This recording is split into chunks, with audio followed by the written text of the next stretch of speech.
Muy buenas tardes. Tengan todos ustedes bienvenidos a esta reunión del Instituto Nacional de Administración Pública. El día de hoy tenemos el honor de tener un expositor de lujo, el maestro Francisco Suárez Dávila. En primer término, una disculpa de Carlos Reta Martínez, el presidente del Consejo Directivo del INAP, que fue quien propició y tuvo la iniciativa de invitar al embajador Suárez Dávila por el enorme reconocimiento y admiración que tanto Carlos Reta como yo tenemos hacia Francis Suárez, como me permito decirle, por la amistad que nos une. Pero Carlos Reta fue citado por la secretaria de la Función Pública, Arely Gómez, para asistir a una reunión que se está realizando hoy en la ciudad de Guadalajara a propósito de la próxima reunión del CLAD, que es el Consejo Latinoamericano de Administración para el Desarrollo, que agrupa a los países latinoamericanos, a varios países europeos, y que va a ser su primera reunión en México en octubre próximo. Entonces se convocó a una reunión con el nuevo secretario general del CLAD, la secretaria de la Función Pública, el rector de la Universidad de Guadalajara, y se movió la fecha y se va a realizar el día de hoy, se está realizando hoy en Guadalajara, Jalisco. Entonces una disculpa de Carlos Reta Martínez.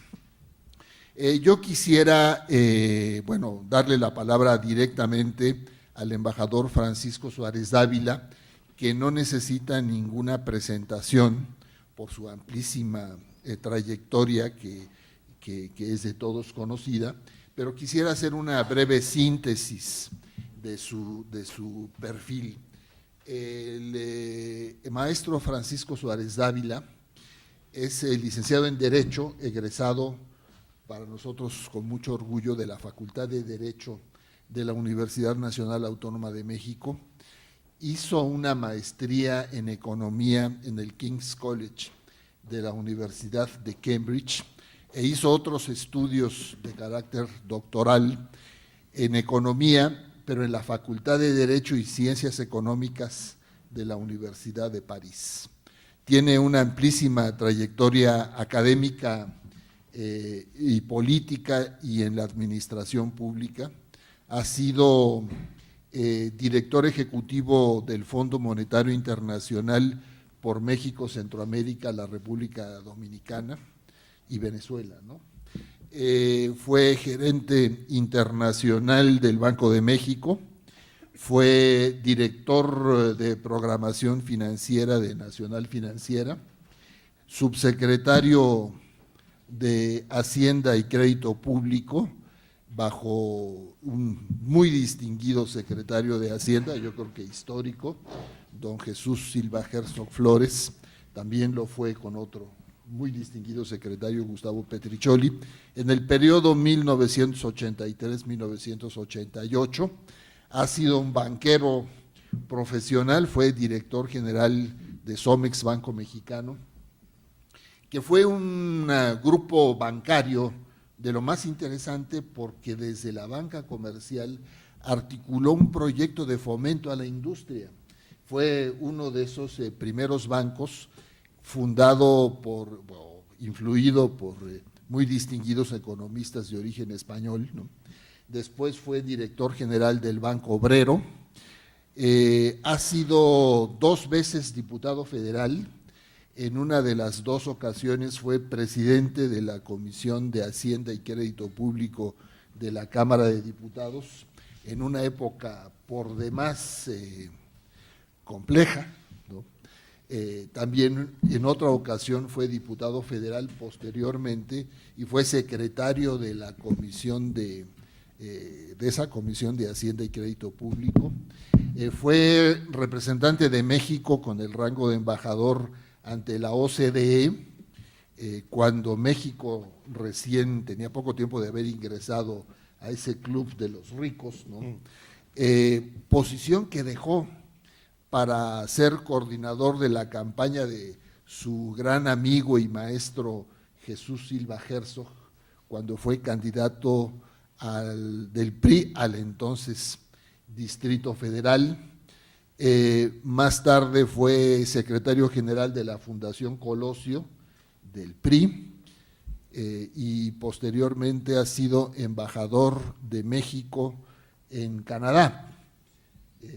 En la gestión que tuvo en Canadá fue muy brillante, y habría que hablar mucho de cómo manejó la relación estratégica para México, la relación económica con Canadá, pero también habría que decir que hizo las gestiones para quitar las visas, ¿no? Le tocó un gobierno en Canadá de corte conservador, no tuvo la suerte de ser embajador en la época de Justin Trudeau, sino antes, ¿no?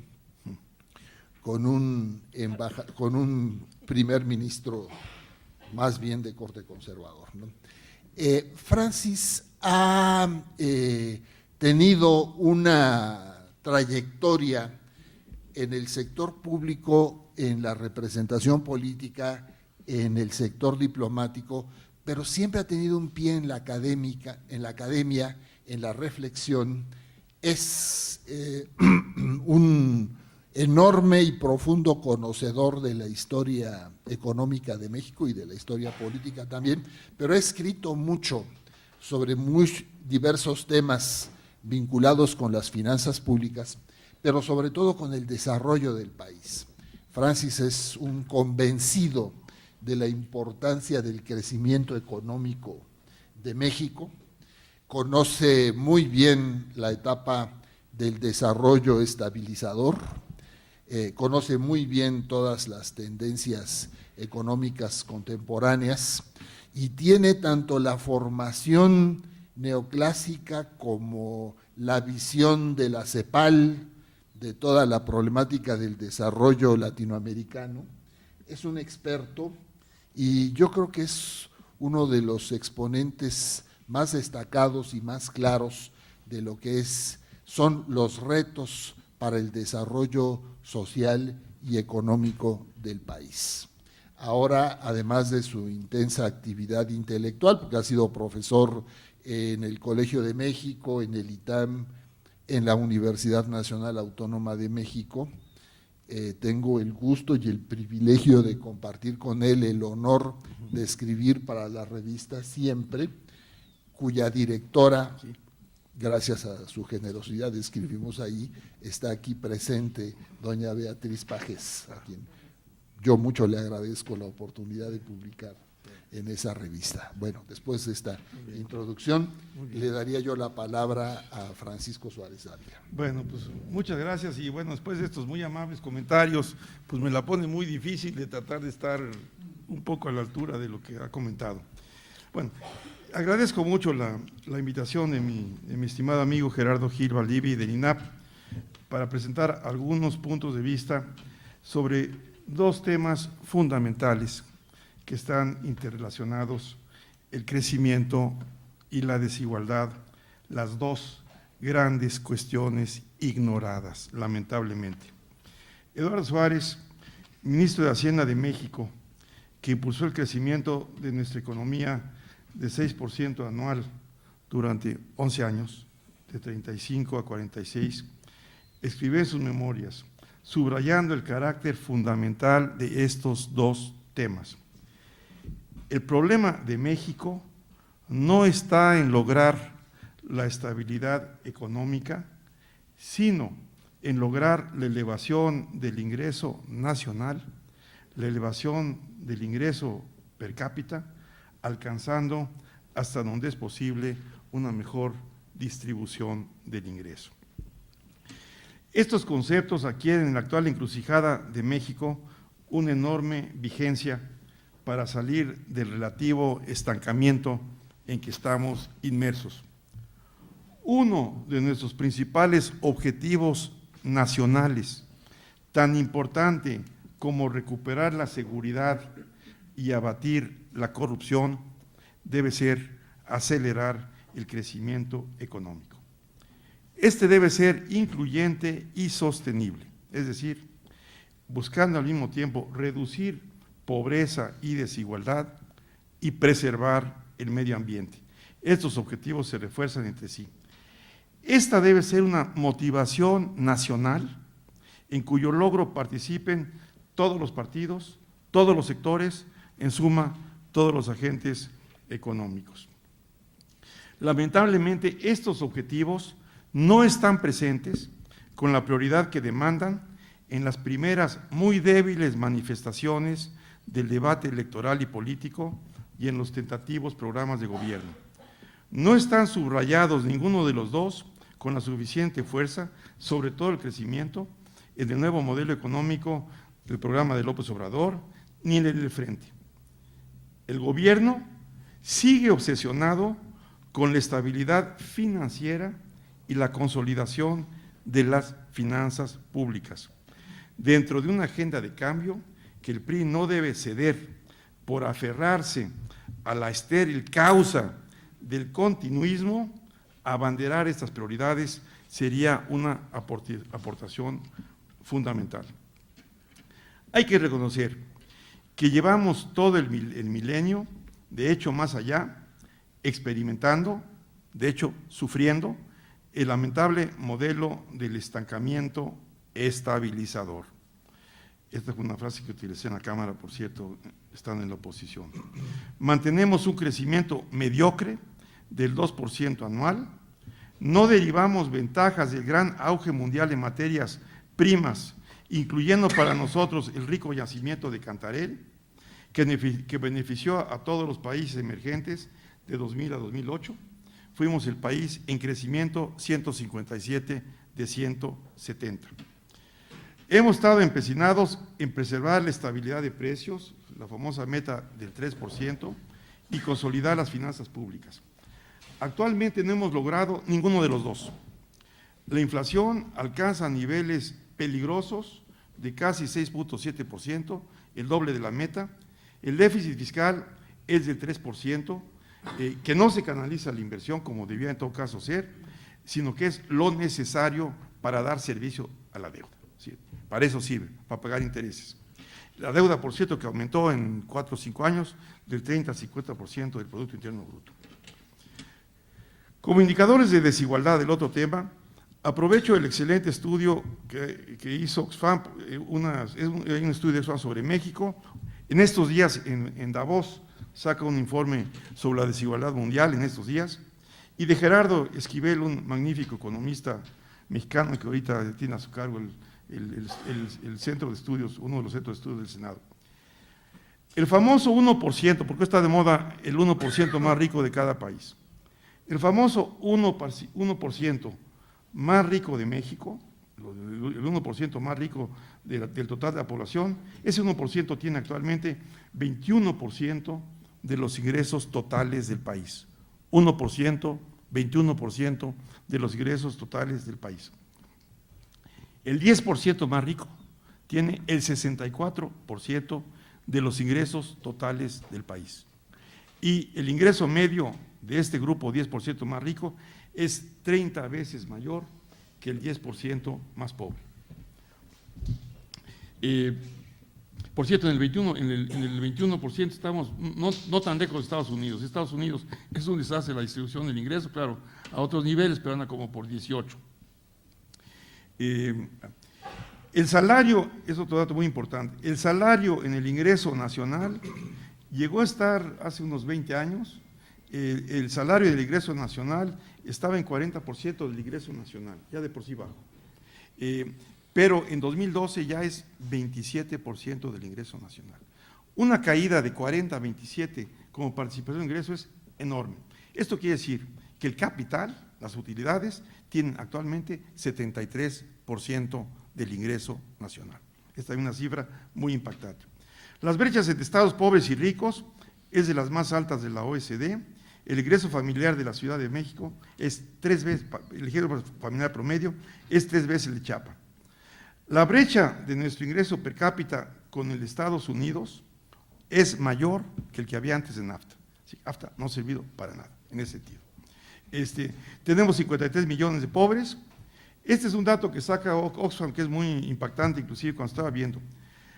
La riqueza de los 4 multimillonarios más ricos del país, verán, ustedes dirán quiénes son, los 4 multimillonarios más ricos del país tenían, ellos 4, 2% del Producto Interno Bruto, y ahora tienen 9% del Producto Interno Bruto. Esas son cifras verdaderamente alarmantes. El coeficiente Gini, que es el que se utiliza para medir la distribución del ingreso, es de alrededor, un poquito abajo de 0.50.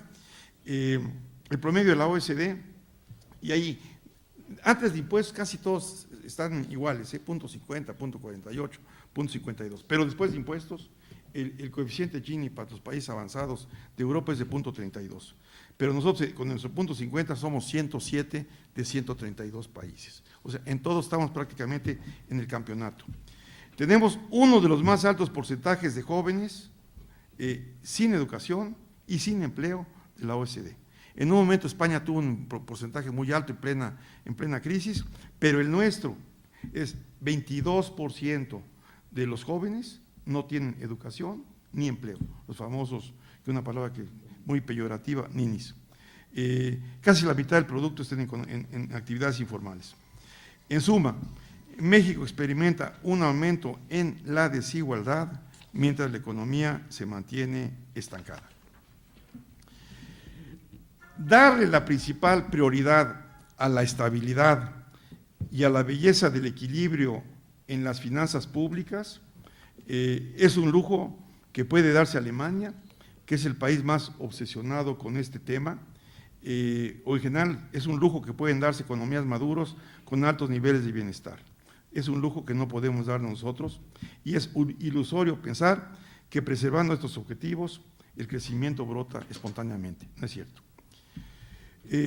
Ahora voy a hablar un poco de lo que sí pudimos hacer, es lo que yo llamo el éxito del llamado desarrollismo mexicano, que va antes del desarrollo estabilizador. El desarrollismo mexicano va de 1933 a 1973. Diríamos que no podemos crecer al 5 o 6%, pero la historia de México, y llevamos sobre todo el fardo de 2 o 3 décadas de políticas neoliberales fallidas. Ahora, México durante este periodo 33-73, que es el más exitoso de nuestra historia económica, pudimos lograr durante esos 40 años, 6% de crecimiento anual, que fue lo que produjo el milagro mexicano, que nos transformó en una gran economía en proceso de industrialización, en grandes aumentos en el tamaño de la clase media. Ahí sí la distribución perdió posición el 10% más rico y ganaron participación los 4 deciles de la clase media. Esto se hizo con las llamadas políticas desarrollistas, que como voy a comentar, es lo que están poniendo en práctica los países emergentes exitosos, ahora llamados neodesarrollistas. Este modelo no pretende ser de manera alguna porque dice que todo el pasado estaba mal, no, hay que aclarar. Ese pasado ya lo quisiéramos tener. Cuando dice que no hay que repetir el pasado, si pudiéramos repetir ese pasado de 40 años, sería un gran logro. Ahora, nunca esto se repite igual, las condiciones cambiaron. Entonces, básicamente, el modelo requería ajustes. El modelo de sustitución de importaciones, que en buena medida apoyó esto, se volvió obsoleto y se agotó. Requería adaptarse para exportarnos a la exportación en mundo globalizado. Pero de hecho nuestro proceso de crecimiento, este proceso exitoso de crecimiento, fue descarrilado por serios errores de política de la llamada decena trágica, empezando por Echeverría, que tratando de adecuar la estrategia a nuevas circunstancias, lo cual era correcto, pero equivocó el camino y cayó en una severa irresponsabilidad fiscal, monetaria, elevados déficits en las finanzas públicas, en la balanza de pagos, propiciando elevada inflación y permaneciendo con un tipo de cambio anclado. Y luego sobrevino el despilfarro de la riqueza petrolera, la explosión de la deuda y la nacionalización bancaria como López Portillo. Pero debe de quedar claro que esto fueron 12 años. Lo que detonó la crisis fueron estas grandes desviaciones. No se puede decir que todo el pasado es malo. Ahora, esto por cierto es un debate histórico de la mayor trascendencia que recomiendo mucho que se examine y se reexamine lo que fue este gran debate, uno de los grandes debates intelectuales y políticos de nuestra historia, que en alguna medida continúa hasta nuestros días. Desde los años 30, los que llamaría antecesores de la escuela liberal estabilizadora, la escuela liberal estabilizadora de los 30, personajes muy destacados, Gómez Morín, fundador del Partido de Acción Nacional, Palacios Macedo, fundador del ITAM, Montes de Oca, secretario de Hacienda y gobernador del Banco de México. Ese es un grupo, el grupo de los estabilizadores. Lo mismo de ahorita, hay que mantener la inflación bajita, el equilibrio en las finanzas públicas, la escuela liberal estabilizadora. Frente a este grupo, desde los 30 hubo una serie de grandes debates en que del otro lado estaban los desarrollistas keynesianos, los artífices de este crecimiento acelerado de México, y allí estaba Ortiz Mena, Rodrigo Gómez, Fernández Hurtado, Carrillo Flores, Ramón Beteta y el propio Suárez. Estos últimos derrotaron las teorías de los otros, sobre todo en los hechos. Los estabilizadores lo que lograron fue profundizar la Gran Depresión de 29, porque estaban haciendo lo mismo que estaba haciendo Hoover en Estados Unidos. Hay que finanzas públicas sanas, si va a caer en los ingresos hay que recortar el gasto, y lo que hicieron fue que la depresión iba para abajo y acabó siendo en menos 25%. Ahora, lo que hay que apuntar es que algunos de los actuales herederos intelectuales de este grupo que dejó como herencia profundizar la Gran Depresión, hay actuales herederos intelectuales de este grupo que han generado el estancamiento secular de la etapa actual. Es exacta o casi exactamente lo mismo, con las mismas consecuencias y la misma tosudez. Después de la Segunda Guerra Mundial, ahora vamos a ver qué pasa internacionalmente. Después de la Segunda Guerra Mundial, los países que necesitaban sobrevivir, ojo, económica y políticamente, y que deseaban alcanzar niveles de bienestar del primer mundo, le dieron la mayor, casi la única prioridad al crecimiento. No se perdieron en 10 temas, era un tema, hay que crecer. Si no crecemos, tenemos problemas con los chinos, con los americanos, hay que crecer. La única prioridad de Japón durante 20 años fue crecer para sobrevivir, crecer para alcanzar niveles de bienestar de los otros países. Japón estableció una estrategia de alto crecimiento de 50 a 70. En 60 dicen vamos a ir más a fondo, profundizan en 60 la meta de duplicar el ingreso nacional en 10 años, se estableció una meta de 8%, llegaron a 10%, con esa meta que movió a todo Japón, no nada más el gobierno, eran los empresarios, eran los estudiantes. Con esa meta, en 10 años, esos 10 años de crecimiento acelerado, se convirtieron en la segunda economía del mundo, pasando a Alemania. Pero este camino, también por razones parecidas, sobrevivencia, alcanzar niveles de primer mundo, lo siguieron Corea y Singapur. El libro muy destacado de Lee Kuan Yew, es un libro fantástico, es pasar del tercer mundo al primer mundo, cosa que también logra con tasas de crecimiento del 8-9. Deng Xiaoping a partir del 78, también India inicia la estrategia de crecer del 8 al 10%, cosa que obviamente logra, y India, con las reformas de los primeros ministros Rao y Singh en los 90s, logra salir de lo que en plan de chunga, los economistas decían, es que la India no sale de lo que se llamó la trampa del crecimiento hindú de 3.5% al año. Es decir, esa es la tasa de crecimiento hindú, no salen de esta. Bueno, aquí podríamos decir, así como se habló de la tasa de crecimiento hindú de 3.5%, que nunca la podían rebasar, se podía hablar que México tiene la tasa de crecimiento mexicana de su mediocre 2%. Es lo mismo. Nada más que ellos sí lograron salir de esa trampa, creciendo también, después de la reforma de Rao y Singh, alcanzaron el 8%.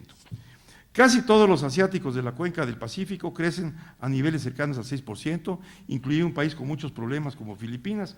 Acaba de estar Mauricio Campos, que está aquí presente, nos da mucho gusto tenerlo aquí. Estuvo en Vietnam, Vietnam tiene tasa de crecimiento del 7-8%. Es lo que demuestra que sí se puede. La falacia de que poder es cosa del pasado. Ahora, hay citas muy interesantes. Un profesor que escribe, que saca columnas en México, que es el profesor Bradford de Long, sale a veces en el Reforma, es un profesor de Berkeley. Entonces, algo que es muy interesante. El modelo de desarrollo de Asia del Este se diseña en Estados Unidos. Entonces, en Estados Unidos. Su concepto central es el Estado desarrollador o desarrollista, y los que inventan esta idea son nada menos que Estados Unidos y su primer ministro de Hacienda, que es Hamilton. Hamilton, que es el primer secretario de Hacienda hacen lo que hicieron nuestros ministros desarrollistas en los 30. Hamilton dice, tenemos que desarrollar el equivalente de una política industrial, tenemos que establecer aranceles para defendernos de los ingleses, si no le ponemos aranceles a los ingleses, no nos podemos industrializar. Dice, la deuda sirve para crecer, nada más que es deuda para utilizarla para hacer infraestructura, y eso también lo dice Hamilton. Y hay que hacer un banco de Estados Unidos que no existía.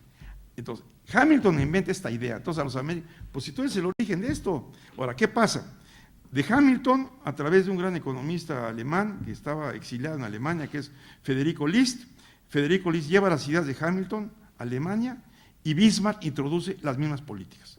Alemania de Bismarck también, supervivencia, alcanzar a los ingleses, defenderse de las importaciones inglesas, y entonces de la Alemania de Bismarck pasa, como ya lo comenté, a Japón, después pasa a Corea, después pasa a China, y como dice la cita, este modelo de desarrollo del Asia del Este ha generado crecimientos sin precedentes y un desarrollo realmente transformador.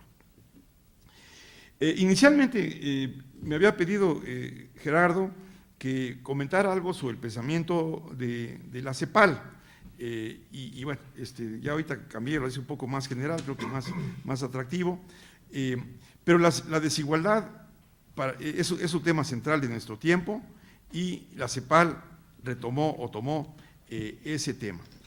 El tema de la desigualdad está claro que es una de las causas de movimientos populistas extremos de derecha o de izquierda. O sea, el tema de las desigualdades, el famoso 1% y el 10% que tiene montos fenomenales de la riqueza, es uno de los grandes temas del momento actual. El Foro de Davos en estos días, como señalé, saca un nuevo estudio de Oxfam, habla de la crisis de la desigualdad, y el estudio de Oxfam indica que en 2016 se dio el mayor aumento de billonarios en dólares de la historia de la humanidad.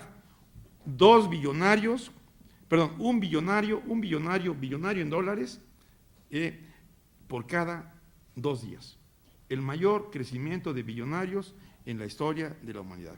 Y por supuesto coinciden todos en la gravedad del tema, los organismos, los premios Nobel, Stiglitz, Krugman, muchos otros, en México Gerardo Esquivel, Jaime Ross, pero este tema que está en Davos en primera línea y que está en primera línea en todos los países como el gran tema, está en Estados Unidos, explica lo que fue el movimiento de Wall Street, ¿verdad? Este tema que figura en todas partes, aquí en México prácticamente no figura, sino en algunos centros académicos y de vez en cuando en algún periódico, porque vino Stiglitz y Abrodes. Es un tema que aquí está ignorado. Siendo el país más desigual o uno de los más desiguales del mundo, es una tragedia nacional que ese tema no se discuta en México. Debía de ser tema de campaña. Ahí afortunadamente pues nadie lo ha agarrado, ¿verdad? Pero bueno, okay. La CEPAL. La CEPAL es un organismo, la Comisión Económica para América Latina, es un organismo muy interesante. Con ese tema de la desigualdad, recupera vigencia y vitalidad. Se convirtió en un pionero intelectual. Y entonces comenzó a decir, no, es que hay que crecer para repartir para crecer. La historia de la CEPAL es apasionante. Aquí hemos tenido el gusto de que estuvo aquí por invitación del INAP, estuvo aquí Alicia Bárcenas. La CEPAL ha atravesado por ciclos de aceptación entusiasta y también de rechazo dogmático. Tuvo una enorme aceptación hasta que se agotó precisamente la estrategia de industrialización a través de la sustitución de importaciones y después con los excesos de la deuda y la crisis de la deuda de los 80s. En alguna medida el consenso de Washington vino a sustituir el consenso de Santiago, que es el consenso establecido por la CEPAL. El testamento de Raúl Prebisch envejeció, la dualidad centro-periferia se dio ante el concepto de la globalización, el proceso de integración de América Latina ha fracasado, se levanta un poco, pero en general fracasó. En cambio, floreció el Tratado de Libre Comercio de América del Norte, que también está en entredicho. Y bueno, lo que pasó fue el largo proceso de ajustes económicos y de cambios estructurales, que no es el concepto original de la CEPAL de cambio estructural. Es un concepto rebautizado por el FMI y el Banco Mundial y que adquirió un nuevo significado y quizás un mal nombre. La CEPAL lucha y lucha actualmente contra el pensamiento dominante neoliberal de los organismos financieros internacionales y desde luego en México pues estamos profundamente rezagados en ideas. Pero la CEPAL produce a partir de 2010 una notable trilogía de estudios sobre la lucha por la igualdad. Uno se llama La Hora de la Igualdad, Brechas por cerrar, Caminos por abrir. Después un segundo, Cambio estructural para la igualdad, Visión integral del desarrollo. Luego, Pactos por la igualdad hacia un futuro sostenible. Con estos trabajos se anticipó a lo que fue el gran vendedor del tema internacionalmente, que fue Piketty, pero la OECD, la CEPAL salió antes que Piketty, antes de que vendieran cientos de miles de libros. Y luego aquí en una reunión que hubo en México en 2016, se hace una especie de documento síntesis que es Horizonte 2030, la igualdad en el centro del desarrollo sostenible. La CEPAL dice, bien, hay que darnos cuenta que tenemos un proceso de cambio que es tan intenso que, como se ha dicho, es un cambio de época. Tiene una serie de conceptos eje, que vienen un poco de su tradición inicial. Habla de conceptos clave en los países de América Latina en desarrollo, la heterogeneidad estructural, es un concepto básico. Esas son las brechas que hay actualmente entre sectores, dentro de sectores. Estas brechas productivas van de la mano con brechas en los salarios y por lo tanto en el ingreso. Y tiene frases que hay casi un poco, este saco me lo pongo, me viene, dice, el nuevo fenómeno de las cadenas globales de valor representa el 80% del comercio mundial, pero aquí hay que analizar la calidad de la inserción. Si meramente se multiplican enclaves de alta tecnología, en que solo hay cambios en el segmento eficiente, pero no se trasladan al resto de la economía. Aquí podemos decir que esto lo tenemos en Querétaro, es un enclave de alta tecnología, lo puede haber también en Monterrey, en alguna medida lo es, y lo hay en Aguascalientes, son enclaves, son economías de enclave que recuerdan las economías de enclave del porfiriato. Había un enclave en Yucatán que importaba materias primas y exportaba enequén, y la gente de Yucatán simplemente no veía lo que pasaba. Es un concepto de economía de enclave, es un concepto porfiriato. Entonces, la CEPAL dice, bueno, vamos a presentar una idea que es el cambio estructural progresivo. Esto lo define, hay que irnos por actividades intensivas en aprendizaje e innovación, que llama la eficacia schumpeteriana por el gran economista austriaco Schumpeter, actividades asociadas a mercados en rápida expansión, que pueden aumentar la productividad y el empleo, la eficiencia keynesiana, y las actividades que tienen que ver con protección del medio ambiente. Yo agrego otra que es fundamental en México, aquí sobre todo se puede decir aquí en este notable instituto, que es la eficacia weberiana, que es la necesidad de una burocracia meritocrática y nacionalista. Todos estos países que crecieron rápidamente lo tuvieron. Desde luego Japón, Singapur, pero México también en sus 40 años también lo tuvo. Había por lo menos 4 grupos de excelencia que eran meritócratas y nacionalistas en México, 33, 73, que era la Escuela Económica del Banco de México, la Escuela Económica de la Secretaría de Hacienda y la Escuela de Ingenieros de Obras Públicas y la Escuela de Ingenieros de la Secretaría de Irrigación y Recursos Hidráulicos. Era un cuerpo de ingenieros muy competente que pues hizo toda la obra hidráulica del país y el grupo de financieros. Eso ahorita prácticamente no existe.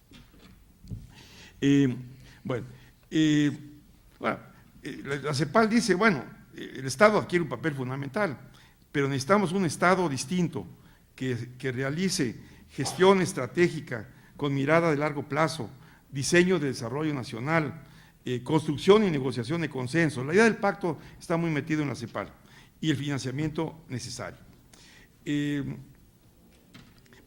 Hay que decir que las reformas estructurales de la CEPAL, que son integrales, que cubren prácticamente toda la economía, no tienen nada que ver con las reformas estructurales ideadas por el Fondo Monetario del Banco Mundial y que absorbimos nosotros, que son reformitas de sectores importantes, o puede ser la energía, o reformotas, lo que quieran, pero son reformas con un concepto relativamente estrecho. Ahora, en materia de política macroeconómica, la CEPAL hace una crítica despiadada de la política macroeconómica dominante, que es de corto plazo, óptica de corto plazo, que privilegia el objetivo de control de la inflación, que no le da la suficiente importancia a la inversión en infraestructura. Y un poco siguiendo el tema de la desigualdad, aparte de pasar de las cifras, me puse a leer un libro que resultó muy interesante y aquí tomo algunas cifras que creo que los van a disfrutar y vayan pensando de que esto lo escribió Stiglitz, el Premio Nobel de Economía. El libro se llama El precio de la desigualdad. El título del capítulo, al cual voy a hacer algunas citas, es bastante provocador. Este capítulo de Stiglitz se llama una política macroeconómica y una banca central para y por el 1%. El capítulo dice, yo voy a referirme a la política macroeconómica y a un banco central que es para y por el 1%. Obviamente ahí viene la crítica. Hay un tema central que es la batalla de las ideas. Y entonces, la batalla por las ideas es qué políticas son mejores para la mayoría de los ciudadanos. Pero lo que se pretende con este esquema es que lo que es bueno para el 1% es bueno para todos. Y aquí también no puede pasar en Trump, ¿verdad? Bajar las tasas más altas de impuestos, reducir el déficit y comprimir el gobierno.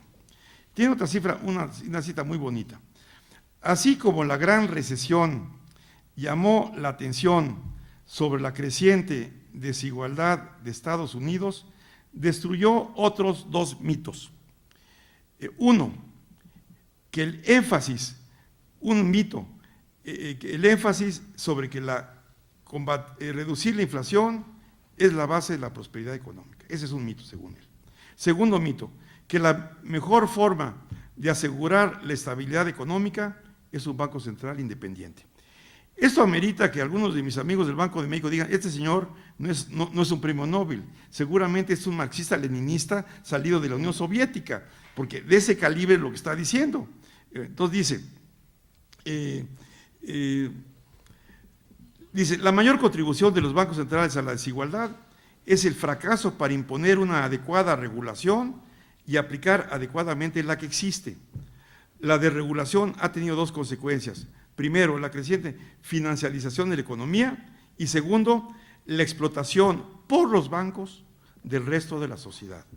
Crédito predatorio, comisiones de tarjetas de crédito abusivas, esto creo que me suena por ahí, etcétera, pero lo escribió él. Bueno, y dice una cosa, la tesis central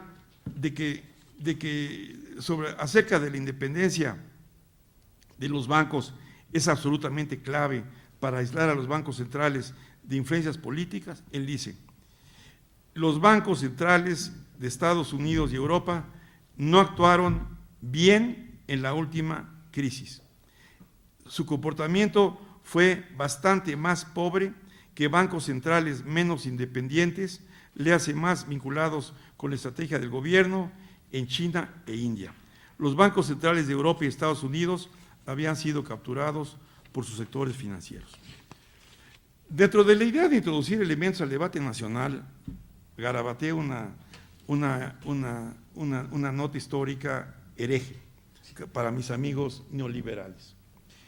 Las reformas que estrenaron el monoobjetivo antiinflacionario y la autonomía del Banco Central es de 1991. Ahí se introducen esos dos elementos. Da la casualidad que la súbita desregulación que introdujeron, porque hubo una súbita desregulación por parte de las autoridades monetarias, una supervisión de la Comisión Nacional Bancaria extremadamente laxa, los nuevos banqueros, después de la nacionalización bancaria, realmente entraron en una verdadera orgía de crédito, de expansión de tarjetas de crédito. El crédito que la banca daba, que era alrededor de 20% del producto, se fue a 40% del producto, burbujas por todos lados. Bueno, eso generó ese inicio del Banco Central, que cambió lo que era un Banco Central, el del 6% de crecimiento, cuidadoso, etcétera, generó la mayor crisis bancaria de la historia de México, con un costo que pagamos todos, de 20% del producto. Cuando nos dicen, no, es que el Banco Central autónomo y que el monoobjetivo de inflación, qué maravilla, nació esto, como había pasado en Estados Unidos, con una enorme crisis bancaria que nos costó 20% del producto, y el banco era autónomo, entre comillas, y era monoobjetivo. Paso así algunos de los temas importantes de la CEPAL. Un tema muy importante, que esto creo que también aquí se lo dedico a mis amigos Mauricio y Gerardo Gil. La CEPAL dice, la política industrial debe estar en el centro de la orientación del desarrollo. La política macro y la política industrial no pueden seguir corriendo por caminos separados. Deben construir una dinámica de corto y largo plazo. Este es un punto de inflexión también con la CEPAL. Durante 2 décadas la política industrial fue anatema, como el propio tema de la igualdad, y ahora se considera que es esencial para reducir estas brechas tecnológicas y de productividad. Una política industrial y de innovación moderna implica apoyar a sectores existentes que tienen una capacidad y una competitividad adecuada, pero incorporar al progreso técnico nuevos sectores. Aumentar la productividad de las empresas pymes, pero no apoyando sin ton ni son un montón de changarros improductivos que muchos de ellos no pueden pagar. Apoyar a las pymes es una cosa muy seria. Los japoneses dijeron, tenemos los grandes conglomerados y tenemos que integrar esos grandes conglomerados vía cadenas productivas con las pequeñas y medianas empresas. Y entonces se convirtió, pues un país está creciendo al 8%.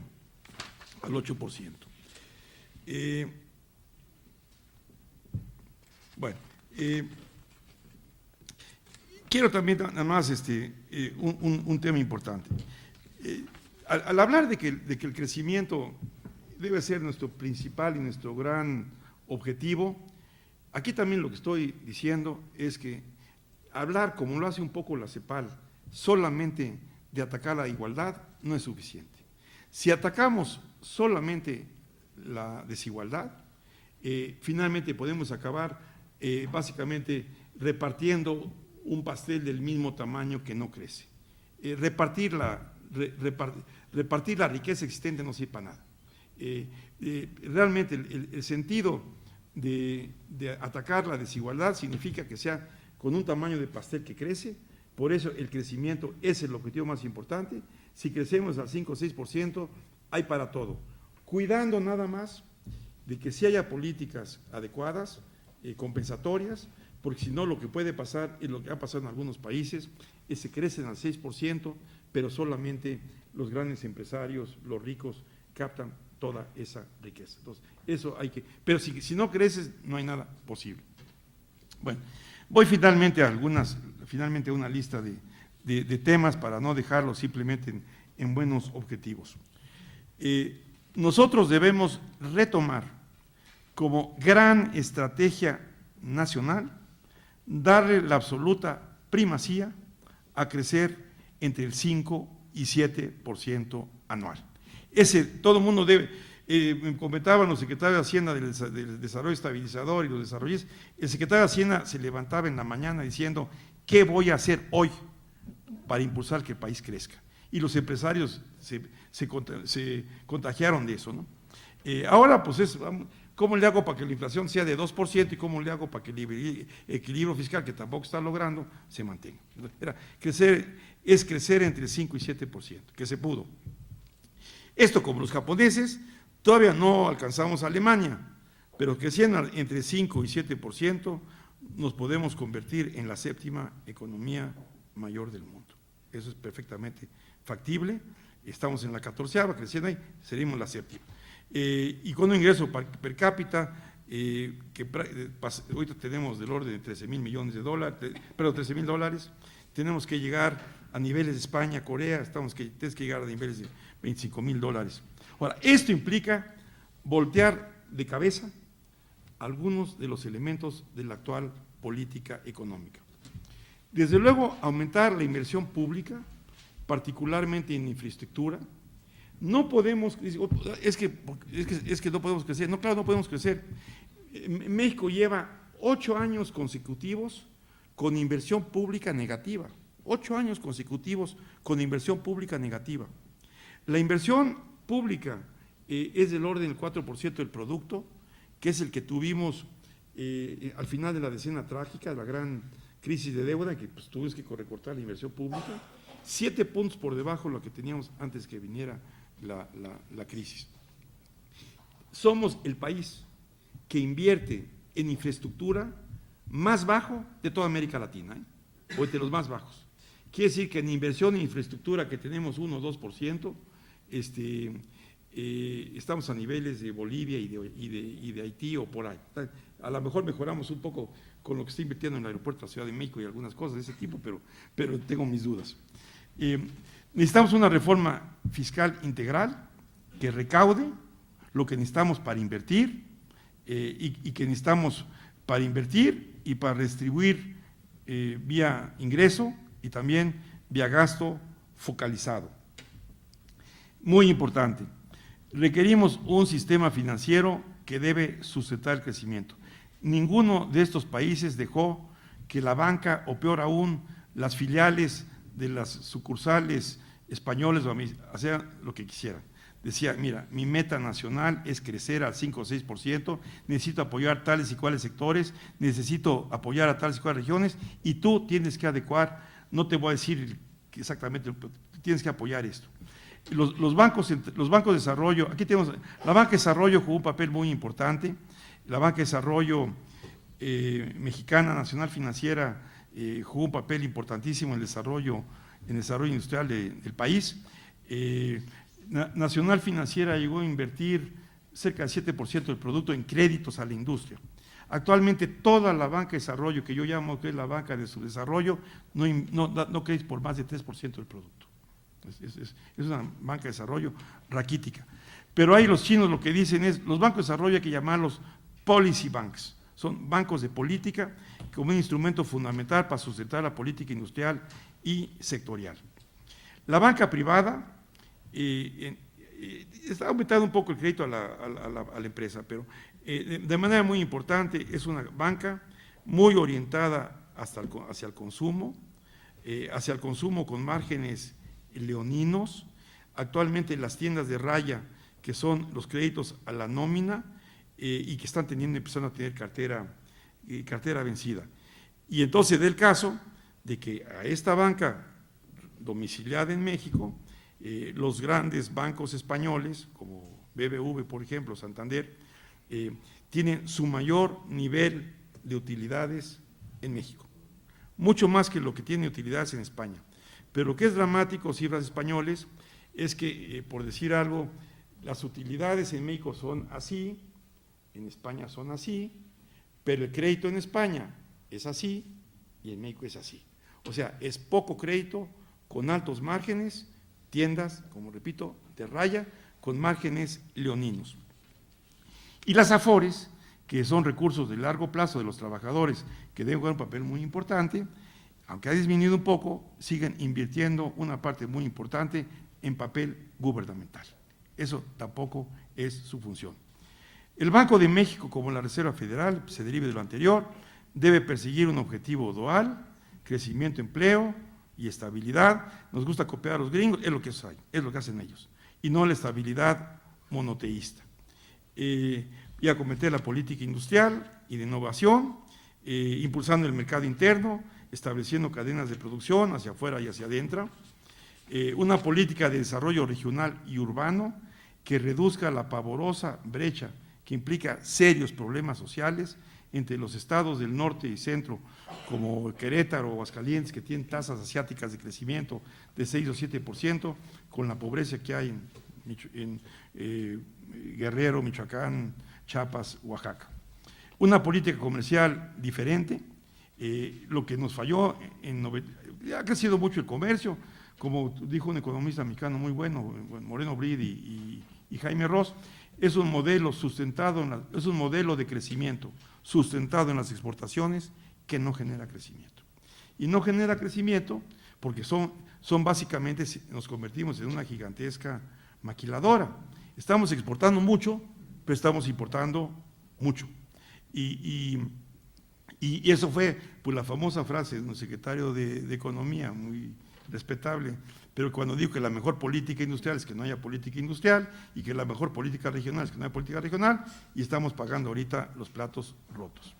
Requerimos reformas estructurales de segunda generación, pero estas reformas estructurales de segunda generación, en el sentido de la CEPAL, debe ser sistema de salud universal, reformas al sistema de pensiones para que cubra a todo el universo, educación, pero yo creo que hay que tomar de los hindús, que se dieron cuenta que no podían cubrir todo. Una plática que tuve yo con un ministro de planeación hindú, nosotros nos dimos cuenta que no podíamos cubrir con educación de calidad a todos los hindús.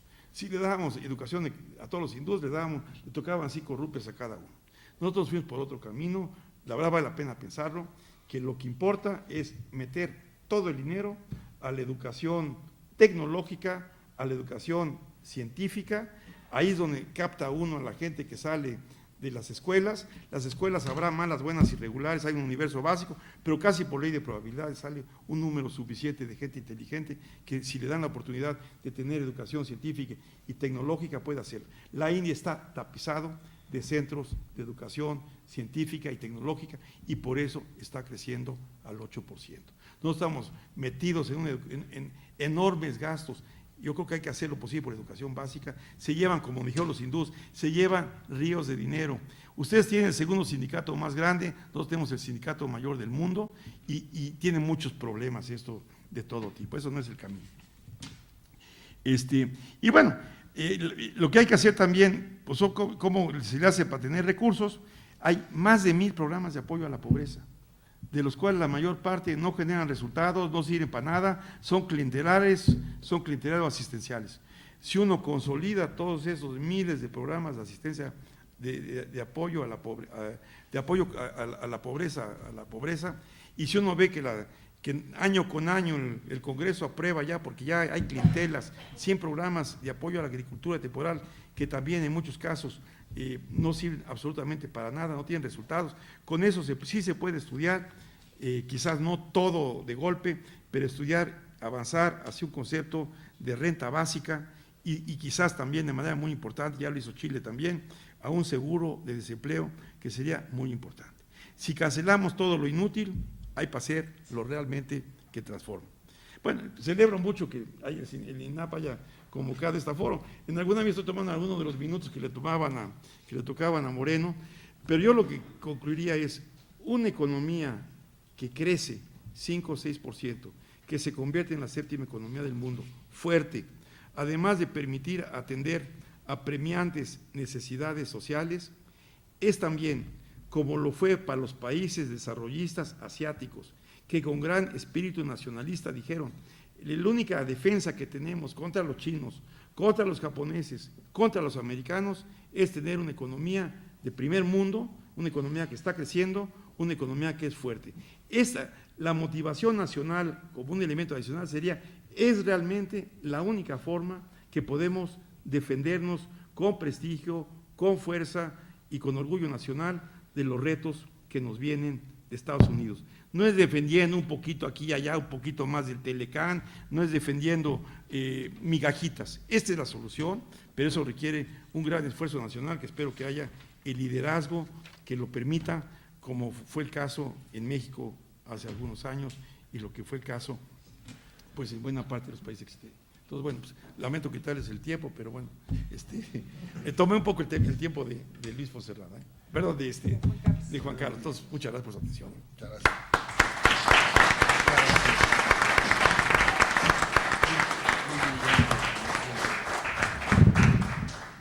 Muchísimas gracias al señor embajador Francisco Suárez Dávila. Siempre para mí es de lo más interesante escucharlo. Tengo la suerte de convivir con él frecuentemente y al menos una vez a la semana estamos en la discusión de estos temas que para mí son fundamentales. Creo que el pensamiento de Francisco Suárez Dávila es fundamental en el actual momento de México y que su planteamiento es crítico y clarísimo de lo que debe ser el futuro del país. Yo estoy convencido que el futuro del país puede generar prosperidad para todos si se toman ciertas medidas. Yo quisiera abrir a los asistentes el micrófono para que participen con sus comentarios quienes lo deseen. Solo les rogaría si fueran muy breves y concretos en sus comentarios y para efectos de la grabación si se identifican con toda claridad. Antes quisiera decir solamente 2 o 3 cosas muy específicas. Lo que plantea Francisco Suárez Dávila es muy importante y yo añado 2 temas y un breve comentario. El tema que añado es el demográfico. Sí. México es un país que en 1900 tenía 13 millones de habitantes, en 1950 25.7 millones de habitantes y actualmente probablemente 130 millones de habitantes. Yo siempre decía que 123. Un día en noviembre la presidenta del Colegio de México me dijo, no, yo calculo que somos 126, pero las últimas cifras que he estado viendo es que algunas gentes estiman que somos casi 130 o un poco más de 130 millones de habitantes. Sí, yo creo que hay que crecer, si no, la deuda social se va acumulando. 2, con Susana Chacón tengo el honor y con Francisco Suárez Dávila y con Tomás Miklos y con Mauricio de María Campos, tengo el honor de compartir las inquietudes en un foro que es el Club de Roma. Y una de las tesis es que el nivel de destrucción de la naturaleza es tan avanzado, del cual el cambio climático es solo una de sus expresiones, que hay que cambiar todas las formas de ser y de actuar en la economía y en la sociedad, y que debemos crecer, pero ya sin destruir la naturaleza, nuevas formas de crecimiento de la economía, preservando la naturaleza y el medio ambiente. Y revisando qué fue lo que pasó con este capitalismo depredador, quizá revisando, como lo plantea en su nuevo informe el Club de Roma para su 50 aniversario, que es este año, ¿no? Revisando esas bases de ese capitalismo depredador, ¿realmente interpretamos correctamente a Adam Smith, a David Ricardo, a Charles Darwin y a otros? ¿O le dimos un sesgo que nos ha llevado a un mundo de una destrucción en muchos puntos ya irreversible? Y ya finalmente, la falta de un sistema financiero que apunte al crecimiento y al desarrollo en México es dramática. Por decir 2 o 3 cosas, hoy checaba la tasa de interés de la tarjeta de crédito ICSE Banorte anual es del 37% anual. La tasa de interés de la tarjeta de crédito American Express, no de la de servicio, porque eso hay que pagarla al mes, ¿no?, sino de la de crédito, es 60% anual. Es decir, realmente como que habría que, se antoja que hubiera alguna autoridad que dijera, oiga, bájenle un poquito, ¿no? O sea, no, o sea, tenemos un sistema financiero orientado al consumo, en donde si uno comete el gravísimo error de recurrir al crédito para el consumo, se sufre como, es decir, como en forma verdaderamente extrema. Bueno, aquí lo dejo, y si quieren ustedes hacer algunos comentarios, por favor. Sí, Efraín González Castillo, soy un profesor y asociado de aquí del INAPI, precisamente sobre esto último que estaba comentando maestro Gerardo, y la pregunta va dirigida al doctor Francisco Suárez, es relacionado con ese problema. Licenciado maestro, no voy a pasar lo que dice, no soy doctor. Ok, muy bien. Maestro, sí. Maestro Francisco, relacionado con esta cuestión de la banca, porque sí, yo creo que todos lo sufrimos de unos varios años para acá, que es demasiado caro el crédito, muy escaso. ¿Qué soluciones probables habría al corto plazo para, entre tanto problema y obstáculo que evita que haya una mejor distribución del ingreso? Está esa que me llama la atención, y entonces diríamos, bueno, pues si se compara con otros países, la misma banca está prestando mucho y a bajo costo. ¿Qué es lo que hace que se abuse de la sociedad mexicana, por así decirlo? Que tengamos que usar el crédito porque no nos queda otra la mayoría de la población, y que sea tan caro y que nos obligue a destinar más recursos a veces a pagar deudas que a adquirir los bienes básicos y de consumo generalizado. Gracias. Si quieres tomamos varias. ¿Tres? Sí, ya noté, muchas gracias. Mauricio de Mari Campos va a hacer un comentario, y quiero decir que también pues, es muy honroso tener a Mauricio aquí. Mauricio tampoco necesita presentación, es un distinguido economista de la UNAM y de Sussex, fue subsecretario de Industria cuando había política industrial, fue director general de la ONUDI, uno de los mexicanos que han destacado más en el ámbito internacional, junto con Torres Bodet, Ortiz Mena, Alicia Bárcena, Ángel Gurría. Ha sido embajador, es catedrático, actualmente es profesor investigador del Colegio de México, participa con nosotros en el Club de Roma, acabas de ser reelecto presidente del Centro Tepoztlán. Víctor Urquidi. Mauricio, por favor. Pues muchas gracias, Gerardo. Bueno, a Francis lo hemos oído muchas veces, apenas el sábado pasado precisamente, al terminar la asamblea del Centro Tepoztlán, la asamblea anual, en donde me van a aguantar, decidió que me van a aguantar por un año más, y Susana Chacón, aquí presente, va a ser la directora ejecutiva. Tuvimos la ocurrencia, como decía Francisco Suárez Dávila en esa ocasión, de hacer una travesura, y tuvimos una reunión de los miembros del Centro Tepoztlán, gentes muy distinguidas, académicos de muy diferentes instituciones, muy valiosas de México, gente también del sector empresarial, de la sociedad civil, y hicimos lo que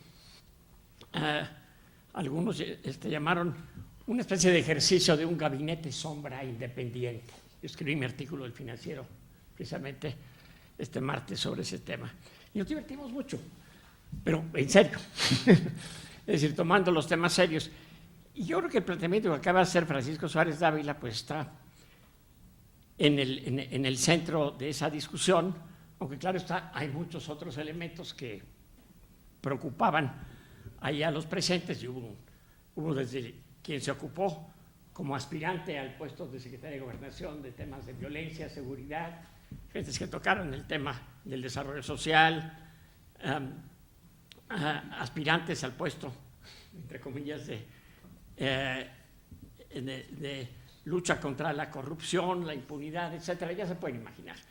Pero yo creo que el planteamiento que ha estado haciendo Francisco Suárez Dávila desde hace tiempo es muy importante, y es en lo que, pues qué bueno que nos estamos concentrando el día de hoy, porque lo que no hay duda cuando uno se pone a analizar la situación de los países que han estado creciendo en los últimos 30 años, quizás más, quizás nos podemos remontar a los últimos 50 años, si queremos considerar sobre todo el caso de Japón, es que en todos estos países ha habido una serie de condiciones básicas.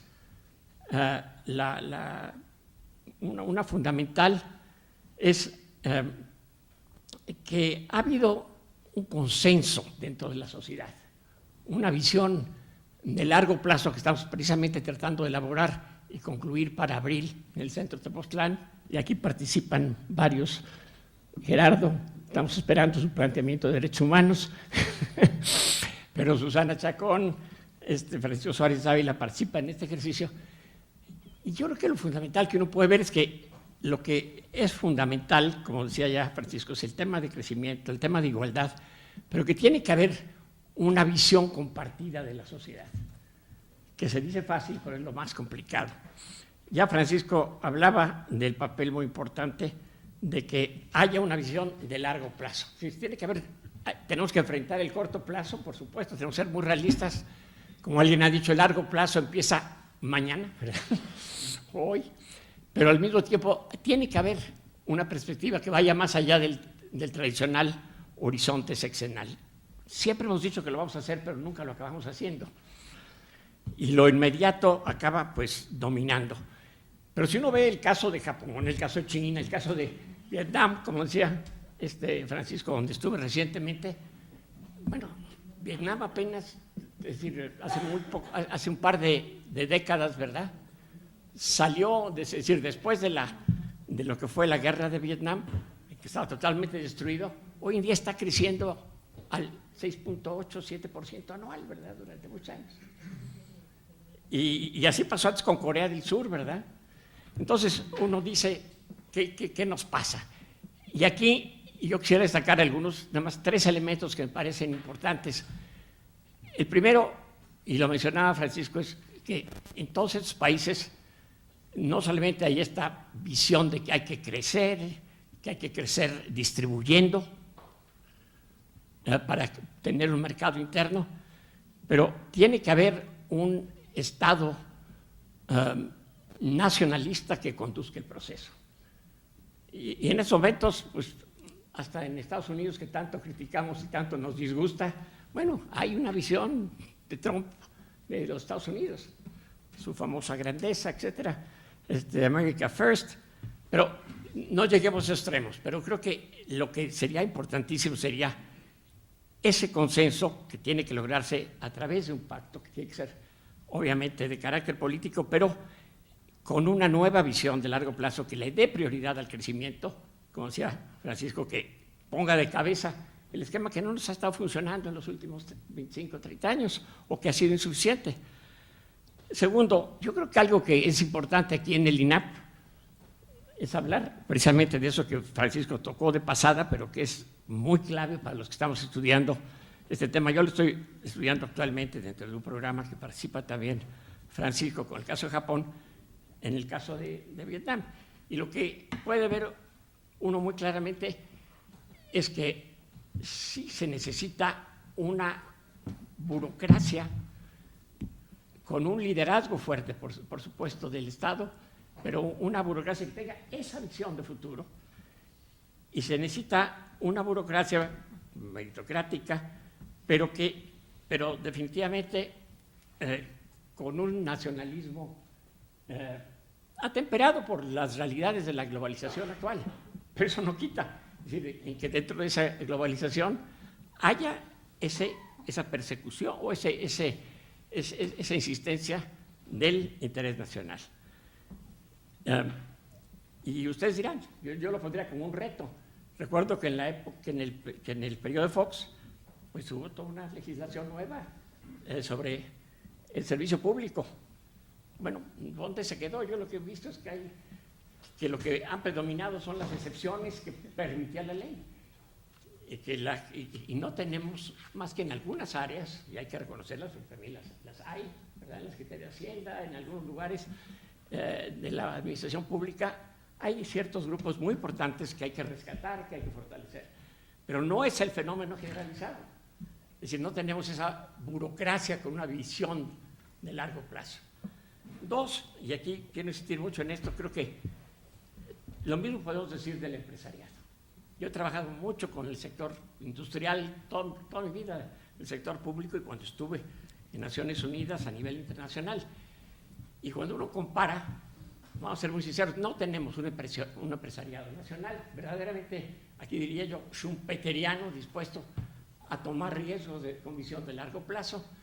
Nuestro empresariado ha crecido más, pues, junto al Estado, pero con excepciones muy notables, no tenemos entonces ese empresariado también nacionalista e innovador.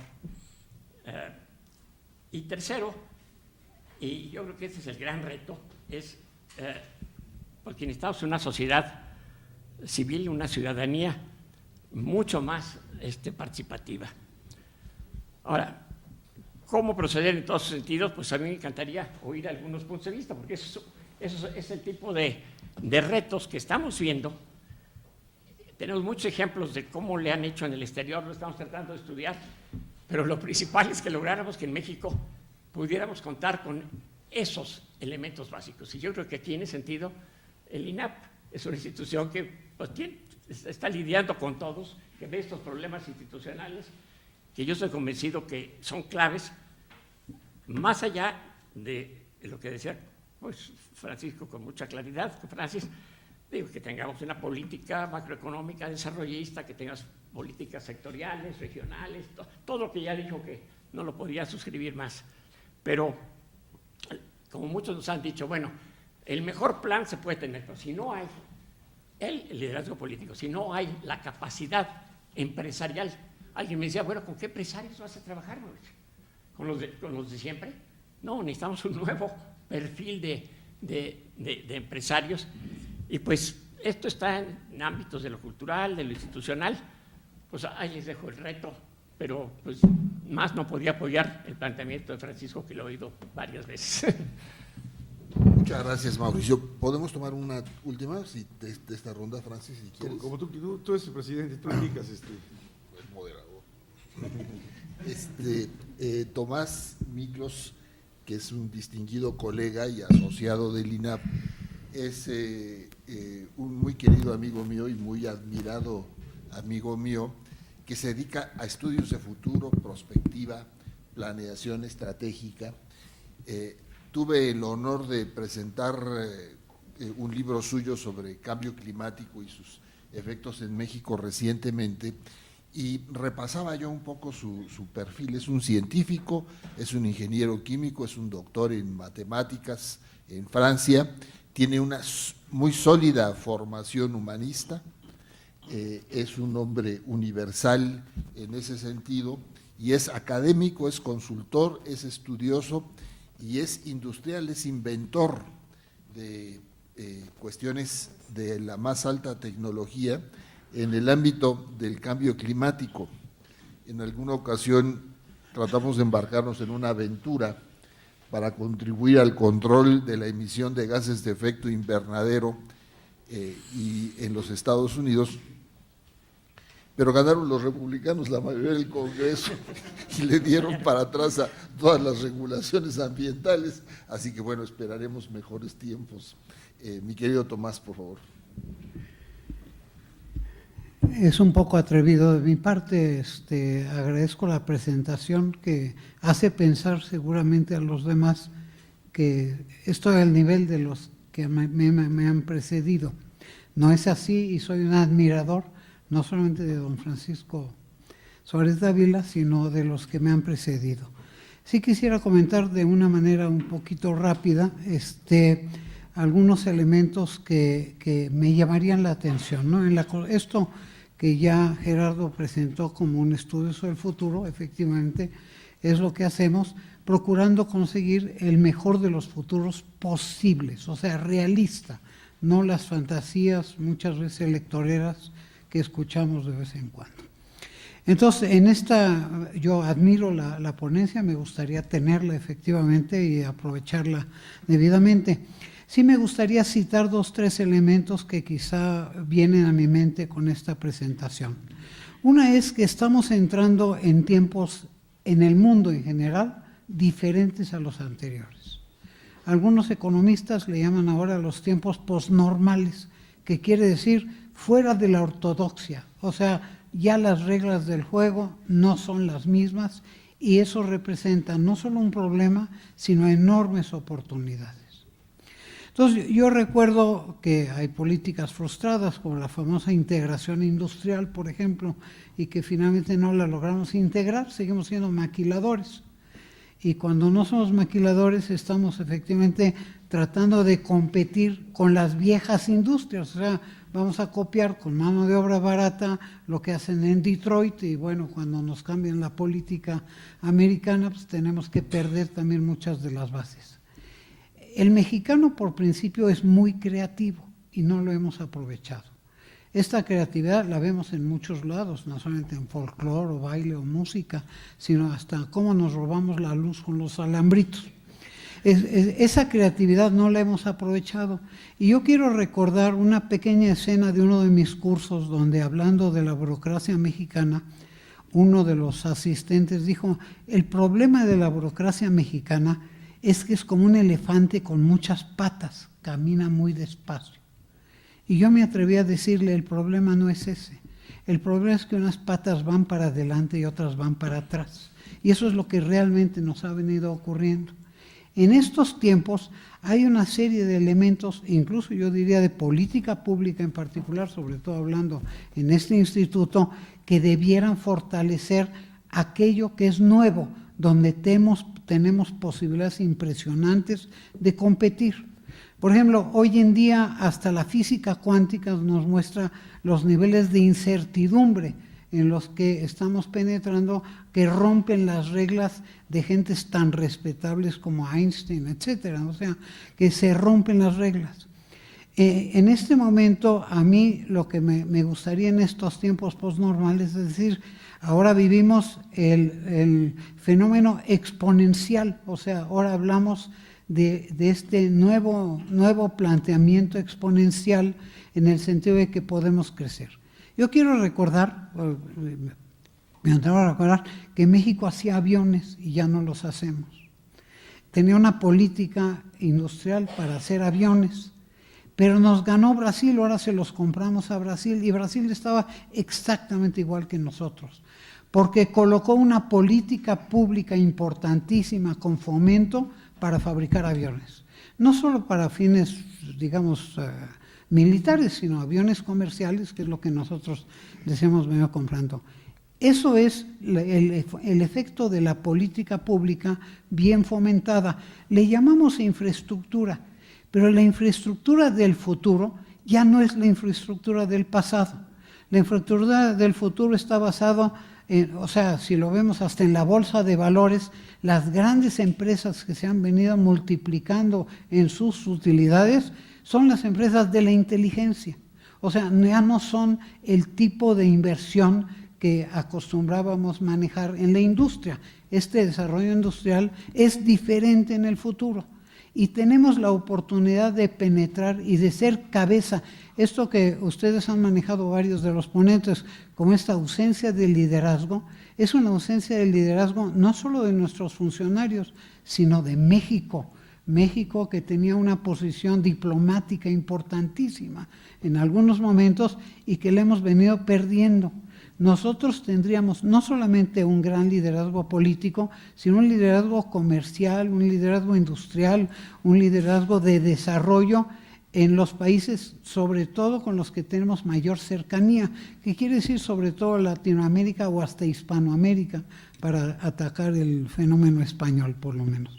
Entonces, a mí me gustaría mucho un planteamiento como de reglas de política pública que propondríamos que tuviera el próximo gobierno, quienes quiera que estén en el gobierno, pero que tuvieran, ahora sí voy a insistir, una política de largo plazo, una política de Estado, no una política de gobierno, una política de coyuntura, vamos a llamarle, que solo dé respuestas al problema del pasado o del presente, sino que realmente enfoquemos nuestras baterías hacia un desarrollo en donde, como cuando nació la perspectiva, hay batallas que conviene perder para ganar la guerra.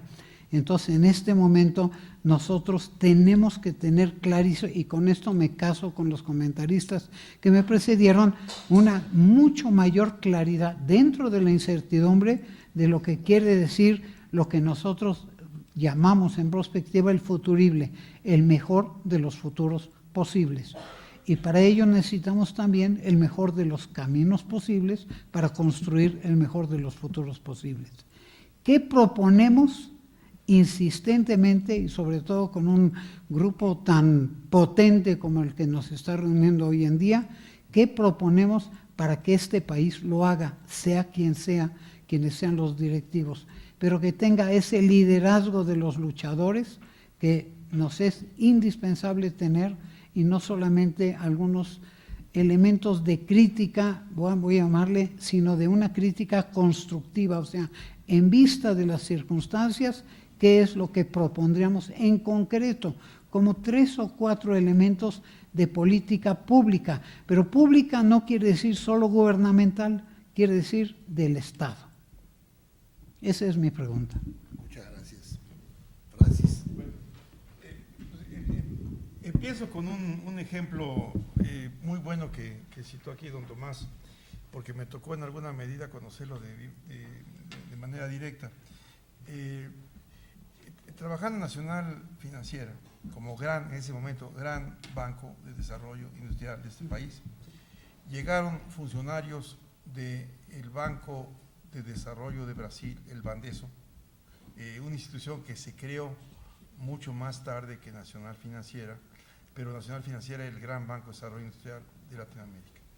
Entonces, vinieron unas gentes del Banco Nacional de Desarrollo de Brasil porque sabían que Nacional Financiera, como Banco de Desarrollo de México, estaba financiando en Querétaro una planta de aviones fumigadores.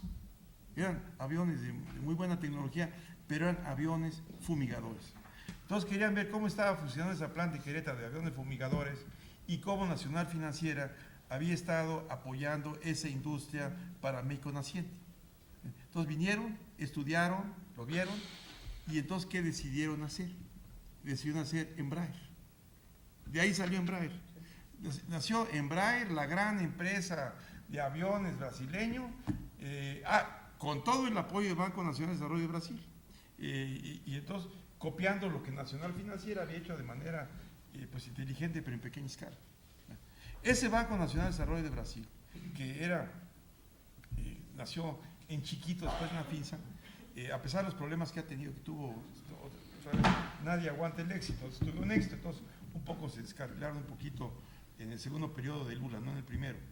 El Banco Nacional de Desarrollo de Brasil está dando créditos para el desarrollo industrial, científico y tecnológico de Brasil, equivalentes al 25% del producto. A veces exageró un poquito, pero eso es. Eso quiere decir que BNDES está financiando más que todo el Banco Mundial y todo el Banco Interamericano de Desarrollo a todo el mundo. Eso es nada más Brasil. Nada más Brasil. Bueno, obviamente, eso ha significado y la otra cosa que hace BNDES es que lo que da es crédito de largo plazo. Nacional Financiera, la ilustre Banco de Desarrollo de México, lo que hace es, yo le he bautizado como lo he bautizado, que es Nacional Factoraje. Está dando factoraje, da garantías a los bancos, le descuenta a los bancos, no es un banco de desarrollo industrial. Entonces necesitamos una cosa concreta, un banco de desarrollo industrial. Nacional Financiera llegó a dar solita, no llegó a 25, pero en los 50, 60, 7% del crédito, como dije, 7% del crédito lo daban a FINSA, a la industria, largo plazo. Ahorita toda la banca de desarrollo da 3%. Bueno, es un instrumento muy concreto, la banca de desarrollo, como un instrumento, siempre y cuando, también con unos que se decía, la idea de los chinos es, tienen 3 o 4 bancos de desarrollo, todos son policy banks. Un banco chino son enormes montos y enormes capacidades, ayuda a financiar la política sectorial industrial. Ese es uno. Políticas, no a ver qué cayó, ¿no?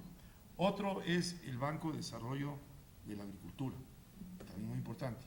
Otro es el Banco de Desarrollo de la Industria. Entonces, son bancos de apoyo, bancos que apoyan políticas sectoriales bien configuradas. Ahora, yo creo que efectivamente se pueden hacer 4 o 5 cosas, ¿verdad? Que se puedan hacer en forma concreta, ahí es donde hay. Y yo creo, por eso, es que hay que simplificar todo. Por eso digo, en alguna medida tiene que haber un gran objetivo nacional, no 18. Ese gran objetivo nacional es que México crezca 5 o 6% al año y que se convierta al cabo de X número de años en la séptima economía del mundo. Ahora, ¿qué hacemos para hacer eso? Ahora, un punto muy importante que tiene que ver, que se liga con el tema que planteaba Mauricio, y otra vez hay que estudiar. Hemos estudiado mucho a los americanos y un poco a los ingleses y demás. En realidad lo que tenemos que hacer es que la experiencia relevante para nosotros son los países orientales. Una de las cosas que hicieron los japoneses, lo doy por ejemplo, de que deben ser 5 cosas concretas. Cuando los japoneses metieron su plan de duplicación del ingreso nacional, dijeron, hay que hacer 5 cosas. Vamos a crecer al 5 o 6%. Para crecer al 5 o 6%, el Estado japonés tiene que invertir tanto. Y sobre todo, era sobre todo infraestructura, pero algunas cosas, infraestructura en sentido amplio, no nada más eran carreteras y puede ser un sentido amplio, infraestructura. Para crecer al 6%, necesitamos invertir tanto y tanto de inversión pública. 3, vamos a requerir, y tenemos un cuello de botella muy fuerte, X número de ingenieros. No se metieron en la básica, se metieron. Necesitamos un número dado de ingenieros por año, de ingenieros de distintas ingenierías, ¿no? Yo ahorita se complica más, serían ya carreras de alta tecnología, nanotecnología, industrias biomédicas, etcétera, etcétera. Entonces, ¿cuántos técnicos necesito? Japón reunió el gobierno, a ver, todos los institutos, todas las universidades japonesas, necesito que tú este año me des tanto. Y luego llamaron a la banca, ¿sabes qué? Tú vas a financiar. No te voy a decidir a quién le presta, porque ahí caemos en corrupción. Pero tú tienes que financiar con tanto a la infraestructura, tienes que apoyar a las empresas que están creciendo, y algo que es anatema, esto que la CEPAL dice anatema en los últimos 20 años, eso lo tuvo Corea y lo tuvo Japón también, Japón antes que Corea, tenía ya sea el MITI, el importantísimo Ministerio de Comercio y de Industria, junto con un área muy importante de planeación, y entonces contrataron a gente, técnicos, jóvenes, muy buenos, muy bien preparados, y realmente hicieron algo que es anatema, actualmente vamos a definir y seleccionar, vamos a ver lo que están haciendo los países, siempre Japón hizo eso muy bien, y vamos a definir sectores e industrias ganadoras. No, como decía aquí don Tomás, no la que ya está, no los coches de gasolina que vaya en declive, sino lo de vanguardia del mundo. Y entonces un grupo de técnicos altísimamente calificados, meritocráticos, nacionalistas, no corruptos, decían, necesitamos estos sectores, para examinar estos sectores tenemos que mandar a X número de gentes a Finlandia para que estudien en detalle, o inclusive copiar, inclusive fusilarse cosas. Y entonces, pero sí, lo que ahora se rechaza mucho, escogieron sectores y también lo que es anatema, lo que dicen pick winners, o sea, vamos a apoyar a las empresas ganadoras nacionales. Y todo eso, digamos, lo pudieron, pero sí se requiere pues, definir pautas, reglas, orientaciones y demás, si no, pues esto realmente no camina, ¿no? El tema de la banca un poco lo ilustra, es un tema muy difícil. El modelo neoliberal, muy influido por Estados Unidos y bueno, por los países neoliberales, es que la banca que haga lo que le dé la gana, saca las utilidades como le dé la gana, manéjese como le dé la gana. Yo nada más cuido una serie de reglas básicas, que la banca esté bien capitalizada, y si está bien capitalizada, es decir, que no va a quebrar. Para eso, todos dicen los banqueros, bueno, para eso necesito altos márgenes financieros, por supuesto los altos márgenes financieros leoninos, en que la tasa de CETE está a 7%, está cobrando, como aquí bien se dijo, a 40%, y ahí un banquero, ahí yo tengo guardado una entrevista que dio Guardiola, que por cierto fue el presidente de Bancomer, creo que ha vuelto otra vez. Guardiola declaró en España, dijo, miren, muy sencillo, estoy haciendo en México lo que no puedo hacer aquí. Aquí me crucificarían si cobro márgenes financieros muy altos, no se puede. En México tengo márgenes financieros altísimos. Con esos márgenes financieros altísimos no tengo que ir a la bolsa de valores como aquí tendría que ir a la bolsa de valores. Y entonces le dije, pues el señor Guardiola descubrió la nao de China o el galeón, ¿verdad? Viene a México, ¿verdad? Bancomer tiene unos márgenes enormes, utilidades enormes, y pues la lana la lleva, la pone en los galeones y se los lleva a España para aumentar el capital sin correr el riesgo de que haya una colocación de acciones en que le quiten el control del banco, ¿no? Ahora, yo creo que ahí nuevamente, yo no veo otra forma, es decir, eso se requiere un gobierno fuerte, claro. Un gobierno fuerte que llame a los amigos banqueros y les diga, mira, no voy a mexicanizar los bancos en el sentido de nacionalizar la propiedad, los voy a mexicanizar en el sentido que ustedes van a ganar no tuercas, sino ahorro de los mexicanos. Entonces, ustedes tienen que someterse a una serie, no les voy a decir a quién le prestan, una serie de pautas que tienen que cumplir a fuerzas. Y voy a estar viendo a través de la Secretaría de Hacienda, la Comisión Nacional Bancaria, y eso otra vez. A mí me interesa que le prestan al sur sureste del país. El sur sureste del país requiere realmente que se les dé créditos. ¿Qué pasa? Pues lo que hace normalmente, pues hay zonas del país muy prósperas, y las zonas prósperas, en alguna medida, con las utilidades que ahí generan y pagan y todo eso, pues a lo mejor va a tener algunas pérdidas en el sur, pero las compensan con lo que están ganando. Entonces, tienes que apoyar. Eso lo hizo la banca desarrollista. A los bancos les decían, mira, tú no te autorizo a abrir, y no eran estatistas, don Antonio tiene medio una gente muy abierta, ¿no? Muy capitalista, pues para acabar pronto. Don Antonio, bajo la secretaria de don Antonio y de don Rodrigo Gómez, le decía a los bancos, tú quieres abrir nuevas sucursales en la Ciudad de México, Polanco, Santa Fe, pero por cada sucursal que te autorice yo aquí, abres 3 en Oaxaca. ¿Está bien? Que fue lo que hizo Mauricio. Por cierto, el inicio de la industria automotriz no fue el dejar hacer, dejar pasar. Ahí la industria automotriz nace con un esquema un poco orientador de pautas, en que a Volkswagen le dice, oye, tú quieres importar tanto en partes, autopartes, insumos de Alemania, muy bien, pero tú, para importar eso, tienes que exportar tanto.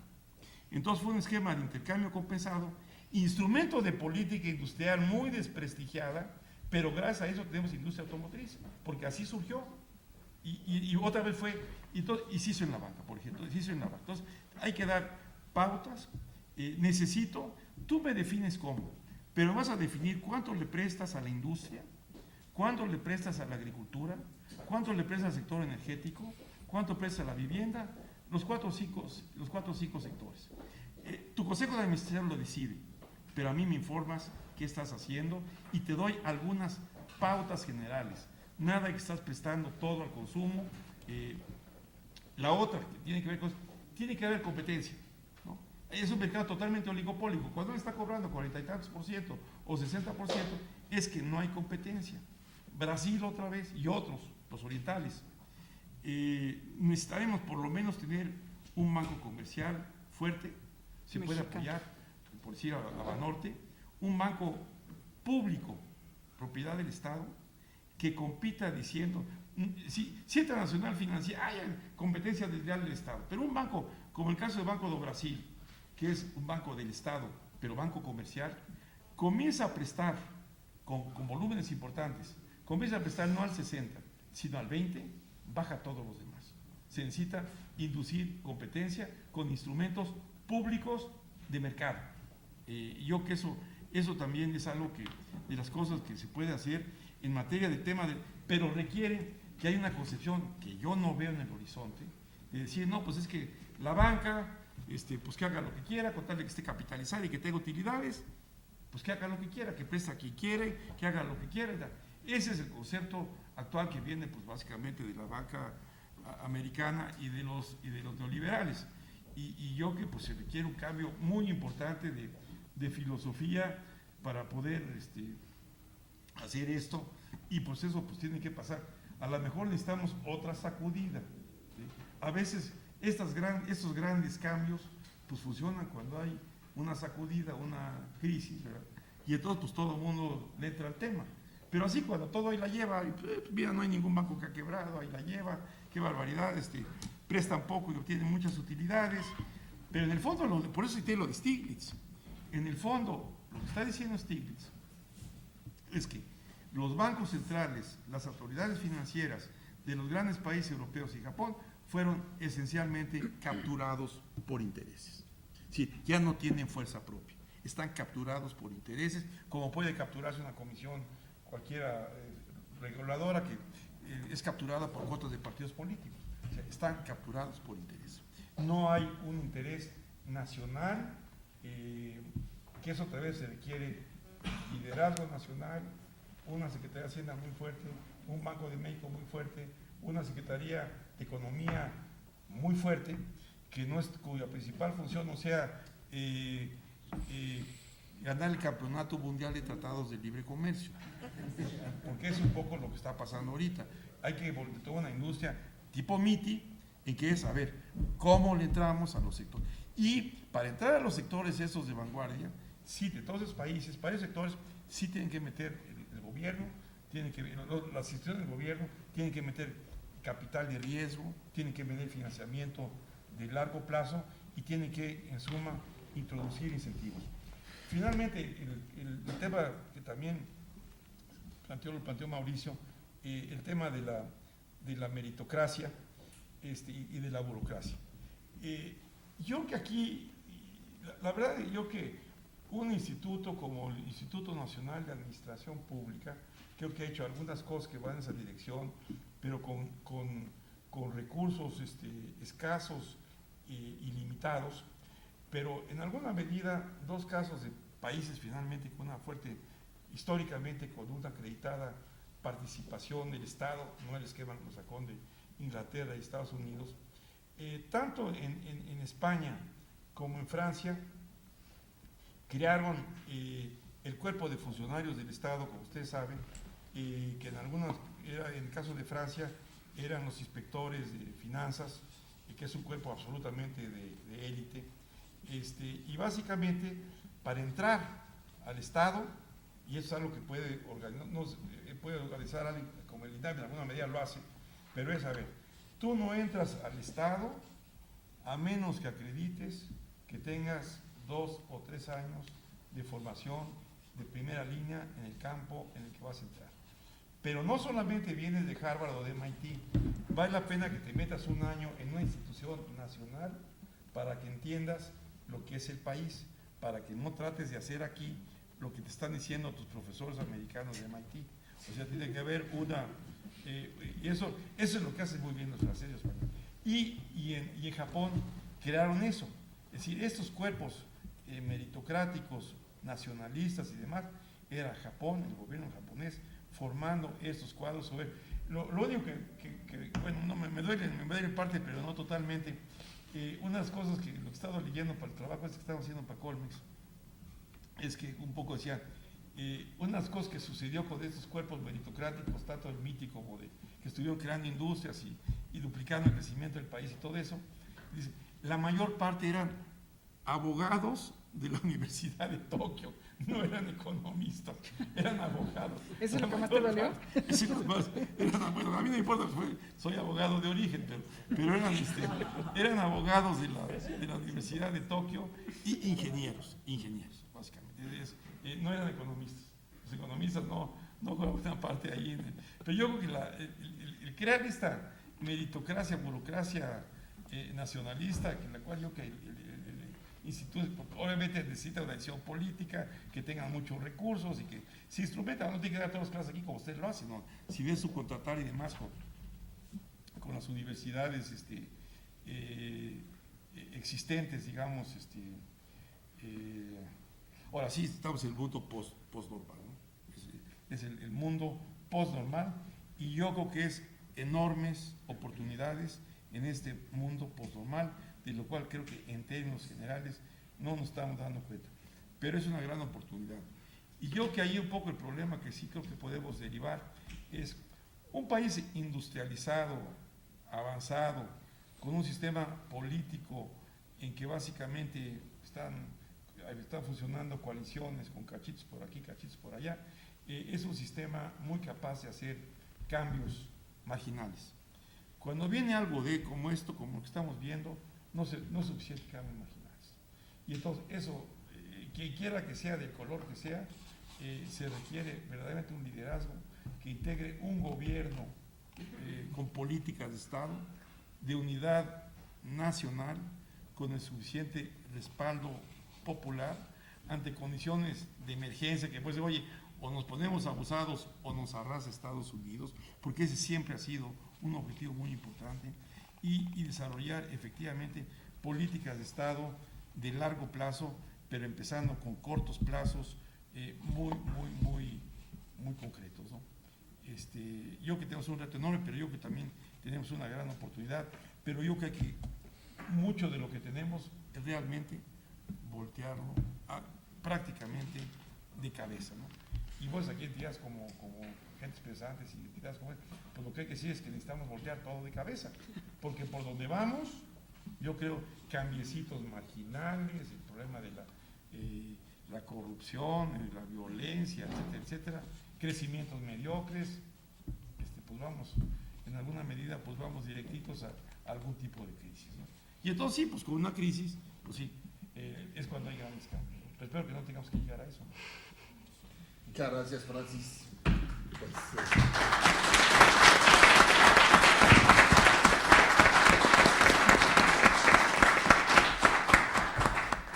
ha sido una sesión francamente luminosa, para mí muy interesante, a mi juicio incluso histórica, y bueno, pues te quiero agradecer toda tu participación, y a todos ustedes pues darles las gracias por su presencia. ¿Alguien quería tomar? ¿Quieren alguna participación? Bueno, pues yo creo que es decir, el interés y las inquietudes podrían hacernos quedar aquí varias horas más, sin duda, ¿no? O sea, y no agotaríamos los temas, ¿no? También tenemos un poco la cuestión laboral que respetar aquí de nuestros colegas, ¿no?